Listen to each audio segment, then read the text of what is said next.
UP board के प्यारे बच्चों, स्वागत है आप सभी का शिवम लेक्चरर में। भूगोल का पेपर है जो कि 10 मार्च 2025 के लिए सबसे ज़्यादा इंपॉर्टेंट है, तो आप लोग वीडियो को पूरा अंत तक देखिएगा। पूरा पेपर एकदम अच्छे से आंसर के साथ आपको बताने वाले हैं। समय 3 घंटे 15 मिनट होता है और पूर्णांक होता है 70 का। प्रारंभ के 15 मिनट परीक्षार्थियों को पेपर पढ़ने के लिए निर्धारित है। सभी प्रश्नों के उत्तर देना अनिवार्य है। प्रश्न संख्या 1 से 8 तक बहुविकल्पीय प्रश्न है। प्रश्न संख्या 9 से 16 अति लघु उत्तरीय प्रश्न है, जिनका प्रत्येक उत्तर लगभग 20 शब्दों में देना है। और प्रश्न संख्या 17 से 22 लघु उत्तरीय प्रश्न है, जिनका प्रत्येक उत्तर लगभग 50 शब्दों में देना है। प्रश्न संख्या 23 से 24 विस्तृत उत्तरीय प्रश्न है, जिनका उत्तर आपको 150 शब्दों में देना है। और प्रश्न संख्या 25 से 26 मानचित्र कार्य से संबंधित है। सभी प्रश्नों के निर्धारित अंक उसके सामने अंकित हैं। उपयुक्त रेखा मानचित्रों में आरेखों द्वारा अपने उत्तरों की पुष्टि कीजिए। तो सभी लोग वीडियो को कर देंगे लाइक, चैनल पर नए होंगे चैनल को सब्सक्राइब कर देंगे, वीडियो को शेयर कर देंगे। चलिए शुरू करते हैं। सबसे पहले बहुविकल्पीय प्रश्न मेरे प्यारे बच्चों, इसमें प्रश्न नंबर 1 है, कोरबा प्रमुख कोयला खदान है झारखंड की, छत्तीसगढ़ की, मध्य प्रदेश की, पश्चिम बंगाल की। तो कोरबा जो है प्रमुख कोयला खदान है छत्तीसगढ़ की। खा ऑप्शन राइट हो जाएगा। इसके बाद प्रश्न नंबर 2 है, निम्नलिखित में से कौन सी नदी सबसे अधिक प्रदूषित है। तो यमुना नदी जो है सबसे अधिक प्रदूषित है। इसके बाद में है प्रश्न नंबर 3, निम्नलिखित में से मानव भूगोल के अध्ययन का प्रमुख उपागम नहीं है। तो प्रतीकात्मक उपागम नहीं है, प्रादेशिक उपागम, व्यवहारपरक उपागम, मानवतावादी उपागम, ये तीनों उपागम हैं। इसके बाद है प्रश्न नंबर 4 मेरे प्यारे बच्चों, निम्न देशों में से किसकी जनसंख्या सबसे कम है। तो अफगानिस्तान से ही हो जाएगा। ठीक है, निम्न देशों में से अफगानिस्तान की संख्या सबसे कम है। इसके बाद है प्रश्न नंबर 5, निम्नलिखित में से मानव विकास का उपागम नहीं है। तो आय उपागम है, कल्याण उपागम है, क्षमता उपागम है। मोस्ट इंपॉर्टेंट प्रश्न है, स्वास्थ्य उपागम नहीं है, तो आपका गा ऑप्शन करेक्ट हो जाएगा। इसके बाद 6 नंबर है, निम्न प्रदेशों में से किसमें विस्तृत वाणिज्य अनाज कृषि नहीं की जाती है। तो अमेजन और बेसन में नहीं की जाती है, आपका घा ऑप्शन सही हो जाएगा। इसके बाद है 7 नंबर, क्या कह रहा है, कृषि आधारित उद्योग है, सूती वस्त्र उद्योग कृषि आधारित उद्योग है। इसके बाद है 8 नंबर मेरे प्यारे बच्चों, निम्नलिखित में से कौन सा एक तृतीयक क्रियाकलाप है। तो व्यापार तृतीयक क्रियाकलाप में आता है। इसके बाद है लघु उत्तरीय प्रश्न। ठीक है मेरे प्यारे बच्चों, प्रत्येक उत्तर के लिए आपको 2 अंक मिलेगा और उत्तर आपको लगभग 20 शब्दों में देना है। मापनी का प्रयोग किसके लिए किया जाता है। तो मापनी का उपयोग आरेख तथा मानचित्रों पर आंकड़ों की माप को प्रदर्शित करने के लिए किया जाता है।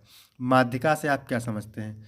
माध्यिका व्यवस्थित श्रेणी की 2 बराबर संख्याओं में विभाजित करने वाली कोटि का मान होता है। यह मान वास्तविक मूल्यों से मुक्त होता है। इसके बाद है 11 नंबर प्रश्न, क्या कह रहा है, वायु प्रदूषण के प्रमुख स्रोतों का वर्णन कीजिए।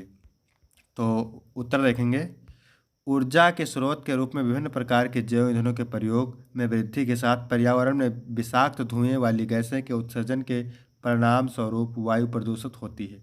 पृष्ठ है 12 नंबर, पृष्ठ प्रदेश के अर्थ को स्पष्ट कीजिए। तो पृष्ठ प्रदेश पत्तन यानी बंदरगाह का वह संलग्न क्षेत्र होता है जो इसकी सेवा करता है और इससे सेवा प्राप्त करता है। इसके बाद 13 नंबर प्रश्न है, वायु प्रदूषण के प्रमुख स्रोतों का वर्णन कीजिए। तो ऊर्जा के स्रोतों के रूप में विभिन्न प्रकार के जैव ईंधनों के प्रयोग में वृद्धि के साथ पर्यावरण में विषाक्त धुएं वाली गैसों के उत्सर्जन के परिणाम स्वरूप वायु प्रदूषित होती है। इसके बाद है 14 नंबर प्रश्न, पृष्ठ प्रदेश के अर्थ को स्पष्ट कीजिए। तो पृष्ठ प्रदेश यानी पत्तन बंदरगाह का वह संलग्न क्षेत्र होता है जो इसकी सेवा करता है और इससे सेवा प्राप्त करता है।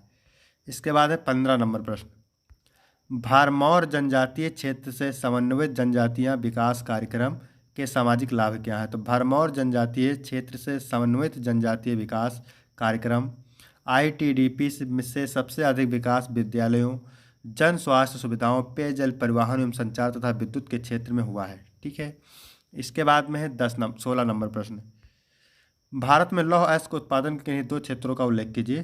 तो है मयूरभंज यानी उड़ीसा, सिंहभूम यानी झारखंड। इसके बाद में है लघु उत्तरीय प्रश्न। ठीक है, तो प्रत्येक का उत्तर आपको 50 शब्दों में देना है और प्रत्येक उत्तर के लिए आपको 4 अंक मिलेंगे। सभी लोग वीडियो को लाइक करेंगे, चैनल पर नए होंगे चैनल को सब्सक्राइब करेंगे। भारत में जल प्रदूषण की समस्याओं की विवेचना कीजिए। तो भारत में जल प्रदूषण एक गंभीर समस्या है जो औद्योगिक कचरे, कृषि रसायनों, घरेलू अपशिष्ट और प्लास्टिक प्रदूषण के कारण बढ़ रही है। गंगा यमुना जैसी नदियाँ अत्यधिक दूषित हो चुकी हैं, जिसमें जैव विविधता और मानव स्वास्थ्य पर बुरा प्रभाव पड़ रहा है। प्रभावी जल प्रबंधन और जागरूकता आवश्यक है। इसके बाद है 18 नंबर, भारत में आयात व्यापार की विवेचना कीजिए। तो भारत में आयात व्यापार वैश्विक अर्थव्यवस्था का महत्वपूर्ण हिस्सा है, जिसमें पेट्रोलियम, इलेक्ट्रॉनिक्स, मशीनरी, रसायन और सोना प्रमुख रूप से शामिल है। चीन, अमेरिका, यूएई और स्विट्जरलैंड मुख्य आपूर्तिकर्ता हैं। आयात निर्भरता व्यापार घाटे को बढ़ाती है, लेकिन तकनीकी और औद्योगिक विकास के लिए यह आवश्यक भी है। इसके बाद में है 19 नंबर, भारत के विदेशी व्यापार की प्रमुख विशेषताओं का उल्लेख कीजिए। तो भारत के विदेशी व्यापार की प्रमुख विशेषताएं मुख्यतः निम्न है। पहला है विविधता, कृषि, वस्त्र, रत्न, आभूषण, पेट्रोलियम उत्पाद आदि का व्यापार। अधिक आयात निर्भरता, कच्चे तेल, इलेक्ट्रॉनिक्स, मशीनरी का आयात। व्यापार घाटा, आयात निर्यात से अधिक। उभरते बाजार, अमेरिका, यूरोप, एशिया मुख्य भागीदार। सरकारी नीतियाँ, व्यापार सुधार हेतु नीतिगत पहल। इसके बाद है 20 नंबर, भारत में जल परिवहन के प्रकारों का वर्णन कीजिए। तो भारत में जल परिवहन के 2 प्रकार हैं। पहला है आंतरिक जल परिवहन, नदियों, नहरों, झीलों और बैक वाटर पर आधारित। गंगा, ब्रह्मपुत्र, गोदावरी प्रमुख जलमार्ग हैं। समुद्री जल परिवहन, अंतर्राष्ट्रीय और घरेलू व्यापार हेतु उपयोगी। प्रमुख बंदरगाहों में मुंबई, कोलकाता, चेन्नई शामिल है। इसके बाद है 21 नंबर, भारत में अमरक उत्पादन के 2 क्षेत्रों के नाम। तो भारत में अमरक उत्पादन के 2 प्रमुख क्षेत्र निम्न हैं। पहला है झारखंड, इसमें लिखेंगे खासकर कोडरमा और गिरिडीह जिले जहां उच्च गुणवत्ता वाला अमरक पाया जाता है। राजस्थान, अजमेर और भीलवाड़ा जिले प्रमुख उत्पादक क्षेत्र हैं। ये क्षेत्र भारत को अमरक उत्पादन के में वैश्विक स्तर पर महत्वपूर्ण स्थान दिलाते हैं। इसके बाद है 22 नंबर, भारत में पेट्रोलियम खनिज तेल संसाधनों का वर्णन कीजिए। तो भारत में पेट्रोलियम खनिज तेल के प्रमुख भंडार असम, डिगबोई, बोगापानी, गुजरात, अंकलेश्वर, हजीरा, महाराष्ट्र, मुंबई हाई और राजस्थान बाड़मेर में है। पेट्रोलियम ऊर्जा परिवहन और उद्योगों के लिए महत्वपूर्ण है। भारत आयात पर निर्भर है, इसलिए वैकल्पिक ऊर्जा स्रोतों पर भी जोर दिया जा रहा है। इसके बाद है विस्तृत उत्तरीय प्रश्न। ठीक है, तो विस्तृत उत्तरीय प्रश्न है, भारत में जल संरक्षण के उपायों का वर्णन कीजिए। भारत में जल संरक्षण के प्रमुख उपाय निम्न हैं। पहला है वर्षा जल संचयन, जल भंडारण के लिए तालाब, कुंड और रेन वाटर हार्वेस्टिंग। सिंचाई में सुधार, ड्रिप और स्प्रिंकलर तकनीकी का उपयोग। वन संरक्षण, वनों से जल स्रोत संरक्षित होते हैं। जन जागरूकता, जल बचत को प्रोत्साहन। जल पुनर्चक्रण, अपशिष्ट जल की शुद्धिकरण और पुनः उपयोग। इसके बाद अथवा करके इसमें 2 पूछता है, तो अथवा वाला भी देखते हैं। भारत में लौह अयस्क के उत्पादन एवं वितरण का वर्णन कीजिए। तो भारत लौह अयस्क के उत्पादन में विश्व के प्रमुख देशों में शामिल है। इसका उत्पादन मुख्य रूप से उड़ीसा, छत्तीसगढ़, कर्नाटक, झारखंड और गोवा में होता है। उड़ीसा भारत का सबसे बड़ा उत्पादक राज्य, प्रमुख खदानें क्योंझर, मयूरभंज और सुंदरगढ़ में है। छत्तीसगढ़ दंतेवाड़ा और बस्तर जिला प्रमुख क्षेत्र है। कर्नाटक बेल्लारी, चित्रदुर्ग और टुमकुर खदानें प्रसिद्ध हैं। झारखंड सिंहभूम क्षेत्र महत्वपूर्ण है।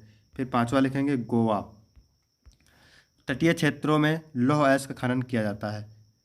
लौह अयस्क का उपयोग इस्पात उत्पादन में किया जाता है और इसका निर्यात चीन, जापान और दक्षिण कोरिया को किया जाता है। परिवहन के लिए रेल, सड़क और बंदरगाहों का उपयोग किया जाता है।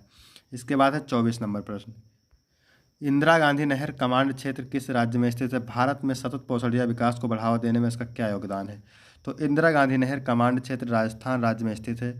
यह भारत की सबसे लंबी नहर है, जो पंजाब के हरीक बैराज से शुरू होकर पश्चिमी राजस्थान के शुष्क और अर्ध शुष्क क्षेत्रों में सिंचित करती है। सतत पोषणीय विकास में योगदान, तो पहला है कृषि विकास, रेगिस्तानी क्षेत्रों में जल उपलब्ध कराकर फसल उत्पादन बढ़ाया, जिससे खाद्य सुरक्षा में मदद मिली।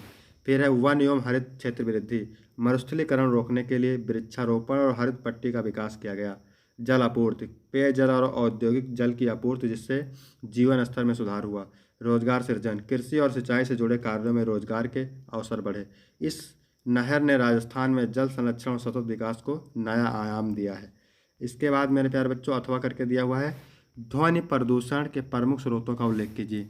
तो ध्वनि प्रदूषण के प्रमुख स्रोत, पहला है ध्वनि प्रदूषण एक गंभीर पर्यावरण समस्या है जो मानव स्वास्थ्य और वन्य जीवों पर नकारात्मक प्रभाव डालती है। इसके प्रमुख स्रोत इस प्रकार है, पहला है वाहन परिवहन, बस, ट्रक, ट्रेन, विमान और मोटरसाइकिलों से निकलने वाला शोर। औद्योगिक गतिविधियाँ, फैक्ट्रियाँ, निर्माण स्थलों और मशीनों से उत्पन्न तेज आवाज़ें। इसके बाद है तीसरा हेडिंग, वाणिज्यिक और शहरीकरण, बाजारों, सिनेमा हॉल, लाउडस्पीकर और साउंड सिस्टम से अत्यधिक शोर। विस्फोटक और पटाखे, त्योहारों, शादियों और आयोजनों में पटाखों और ध्वनि विस्तारकों का अत्यधिक प्रयोग। इसके बाद है 5 नंबर, घरेलू उपकरण, टीवी, मिक्सर, वॉशिंग मशीन और अन्य विद्युत उपकरण। ध्वनि प्रदूषण से तनाव, श्रवण शक्ति ह्रास और अन्य स्वास्थ्य समस्याएं उत्पन्न होती है, जिससे बचाव आवश्यक है। फिर है 25 नंबर, भारत के दिए गए मानचित्र में निम्नलिखित को उपयुक्त चिन्हों के द्वारा दर्शाइए और उनके नाम लिखिए। सबसे कम जनसंख्या वाला राज्य, इस राज्य की राजधानी, इस राज्य का प्रमुख आणविक ऊर्जा संयंत्र, चावल का अग्रणी उत्पादक राज्य, क्षेत्रफल की दृष्टि से सबसे बड़ा राज्य। ठीक है, आपको मानचित्र मिलेगा, आपको दर्शाना रहेगा। इसके बाद में है 26 नंबर, विश्व के दिए गए रेखा मानचित्रों में निम्नलिखित को उपयुक्त चिन्हों के द्वारा दर्शाइए और उनके नाम लिखिए। विश्व का दूसरा सबसे अधिक जनसंख्या वाला देश। इसके बाद है विश्व में सबसे अधिक मानव विकास सूचकांक वाला देश, दक्षिण अमेरिका का एक नगर, दक्षिण भारत की एक प्रमुख नदी और चीन की राजधानी नगर। तो यहाँ तक वीडियो कंप्लीट होता है। वीडियो कैसा लगा? वीडियो अच्छा लगा हो तो वीडियो को लाइक करेंगे, चैनल को सब्सक्राइब करेंगे, शेयर करेंगे, कमेंट करेंगे। फिर मिलते हैं आपको अगले वीडियो में, तब तक के लिए जय हिंद, जय भारत।